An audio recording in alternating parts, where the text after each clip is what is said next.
وقال الرسول یا رب، اللہ اکبر. وہ کیا ہی سچویشن ہوگی جب رسول اللہ صلی اللہ علیہ وسلم خود اللہ تعالیٰ سے مخاطب ہوں گے اور کہیں گے کہ یا رب ان قوم اتخذوا هذا القرآن مہجورا. میری اس قوم نے، کوئی شک نہیں، انہوں نے اس قرآن کو، هذا القرآن، اور یہاں اللہ نے لفظ هذا استعمال کیا، ذالک نہیں. جب آپ شروع سے قرآن مجید پڑھنا شروع کرتے ہیں سورہ بقرہ سے، الف لام میم ذالک الکتاب لا ریب فیہ، یہاں اللہ نے یہ نہیں کہا کہ ذالک القرآن، یہاں اللہ نے فرمایا ھذا القرآن، ھذا للقریب. یہ قرآن آپ کے بالکل پاس تھا، آپ کے بالکل سامنے تھا، لیکن تب بھی آپ نے اس کو سیریسلی نہیں لیا. اور پھر رسول اللہ صلی اللہ علیہ وسلم قیامت الدین اللہ سے شکایت کریں گے کہ میری قوم نے اس قرآن کو، نہ کہ اس قرآن کو، اس قرآن کو. اور ایک اور فائدہ بھی ہوا یہاں پہ لفظ ھذا استعمال کرنے کا، بلاغی فائدہ، کہ لفظ ھذا اس آیت میں کہ قرآن مجید کو قیامت الدین ہمارا شاہد گواہ بنا کر پیش کیا جائے گا. جیسے عدالت میں آپ گواہ لاتے ہو اور پھر ثبوت لاتے ہو، اور پھر ان ثبوتوں کی بنا پہ آپ کہتے ہو کہ یہ ثبوت ہے اور یہ انسان مجرم ہے. تو قیامت کے دن قرآن بذات خود ثبوت بن کے آئے گا. ہمارا مقدمہ پہلے ہی بہت برا ہوگا، اور پھر قرآن کو گواہ کے طور پہ، ثبوت کے طور پہ پیش کیا جائے گا، اور وکیل خود رسول اللہ صلی اللہ علیہ وسلم ہوں گے. اور وہ قرآن کی طرف اشارہ کر کے فرمائیں گے کہ ان لوگوں نے، میری اس قوم نے، انہوں نے قرآن کو مہجوراً کیا، انہوں نے اس کو مہجوراً لیا. حجر عربی زبان میں کہتے ہیں ترک شیئن، حجرتہ حجراً یعنی ترکتہ، اغفلتہ، آپ نے کسی چیز کو سرے سے فراموش کر دیا، نظر انداز کر دیا، بہت پیچھے چھوڑ دیا. میرے خیال سے یہاں جو اردو بولنے والے بیٹھے ہیں ان کو ہجرت کا مطلب پتہ ہوگا، ٹو مائگریٹ سم تھنگ، کسی چیز کو چھوڑ کر چلے جانا. اس آیت میں متروکن نہیں کہا گیا. متروکن کا مطلب ہوتا ہے پیچھے چھوڑ دینا، مہجورن کا مطلب ہوتا ہے کہ بہت پیچھے چھوڑ دینا. انہوں نے قرآن کو صرف چھوڑا نہیں، انہوں نے قرآن کو بہت بہت پیچھے چھوڑ دیا.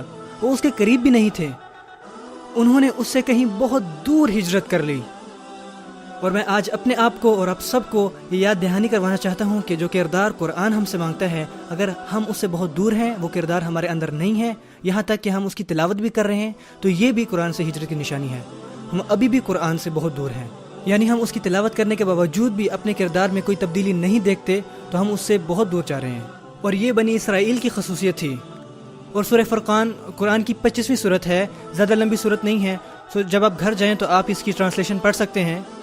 اور یہ ایک انتہائی خوبصورت صورت ہے قرآن مجید کی. اور اس کے آخر میں پورا کا پورا لکھا ہے کہ مسلمان کا کیسا کردار ہونا چاہیے، مسلمانوں کی شخصیت کو کیسا ہونا چاہیے. اور یہ تب کیوں کہا گیا جب رسول اللہ صلی اللہ علیہ وسلم نے شکایت کی کہ لوگوں نے قرآن کو چھوڑ دیا ہے. کیونکہ جو انسان قرآن کو نہیں چھوڑتا اس کی شخصیت دوسری قسم کی ہوتی ہے. ان کی شخصیت، ان کے کردار الگ ہوتے ہیں، ان کے اعمال کچھ اور ہوتے ہیں، حتیٰ کہ وہ کس کے ساتھ رہتے ہیں وہ بھی مختلف لوگ ہوتے ہیں. وَإِذَا مَرُّوا بِاللَّغْوِ مَرُّوا كِرَامًا، سیم صورت میں ہے. جب وہ غیر ضروری مکالموں کے پاس سے گزرتے ہیں تو وہاں سے مہذب طریقے سے گزر جاتے ہیں، وہ اس میں الجھتے نہیں ہیں، وہ فضول محفلوں میں نہیں پڑتے. قرآن ان کی شخصیت کے ہر حصے پہ اثر انداز ہوتا ہے. ہمیں قرآن کے قریب ہونا ہے. میں سوچتا ہوں کہ میں اور آپ اس کے اور بھی مزید مجرم بنتے جا رہے ہیں، اور ہمیں اس کے بارے میں فکر مند ہونا چاہیے. ایک دفعہ گھر پہ میری بیٹی قرآن مجید پڑھ رہی تھی، اور وہ سیم یہ آیت پڑھتی ہے، اور میں اس کی تجوید چیک کر رہا تھا، اور اس نے جب یہ آیت پڑھی تو میں رونے لگ گیا. تو وہ مجھ سے پوچھتے کہ اب آپ کیوں رو رہے ہیں؟ میں نے کہا کیونکہ جو اللہ نے یہاں فرمایا ہے. اس نے پوچھا کہ اللہ نے یہاں کیا فرمایا ہے؟ میں نے کہا کہ وہ کہہ رہے ہیں کہ رسول اللہ صلی اللہ علیہ وسلم کچھ لوگوں کے بارے میں شکایت کریں گے جنہوں نے قرآن کو چھوڑ دیا ہوگا. تو اس نے کہا کہ پر ہم نے تو قرآن نہیں چھوڑا، ہم تو پڑھ رہے ہیں. اور میں نے کہا کہ بیٹا اگر یہ صرف پڑھنے کے بارے میں ہوتا تو زیادہ آسان ہوتا، یہ صرف پڑھنے کے بارے میں نہیں ہے. ہمیں اس کتاب سے محبت ہونی چاہیے. کیا ہم یہ ثابت کر سکتے ہیں کہ ہم اس قرآن سے زیادہ محبت کرتے ہیں اس نئی مووی کے مقابلے میں جو آتی ہے، یا کسی ویڈیو گیم کے مقابلے میں؟ کیا ہم اس کے ساتھ زیادہ وقت گزارتے ہیں؟ کیا ہم ایسا بننا چاہتے ہیں کہ جیسے یہ قرآن ہمیں بننے کو کہتا ہے؟ لڑکے اس طرح مضبوط پہاڑ کی طرح دکھنا چاہتے ہیں جیسا وہ ان تصویروں میں دیکھتے ہیں، اور لڑکیاں کسی اور کی طرح دکھنا چاہتی ہیں. لوگ ایک دوسرے کی طرح پیسہ کمانا چاہتے ہیں، لوگ ان کو آئیڈلائز کرتے ہیں. لیکن کون آپ صلی اللہ علیہ وسلم کی سنتوں پہ عمل کرنا چاہتا ہے، جن کی زندگی ہمارے لیے ایک بہترین مثال ہے؟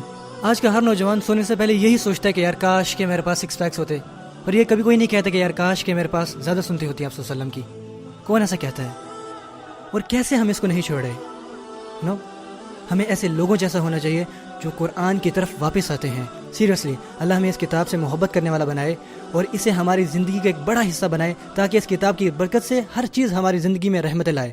اللہ مسلمانوں کو اس کتاب کو سمجھنے کی توفیق دے جیسا کہ سمجھنے کا حق ہے، اور اللہ آپ کو بہتر والدین بننے کی توفیق دے جو اس کتاب سے محبت کرتے، اسے سمجھتے، بلکہ اپنے بچوں کو یہ پڑھانے کی صلاحیت رکھتے ہیں تاکہ آپ کے بچے قیامت کے دن آپ کے حق میں گواہی دے سکیں۔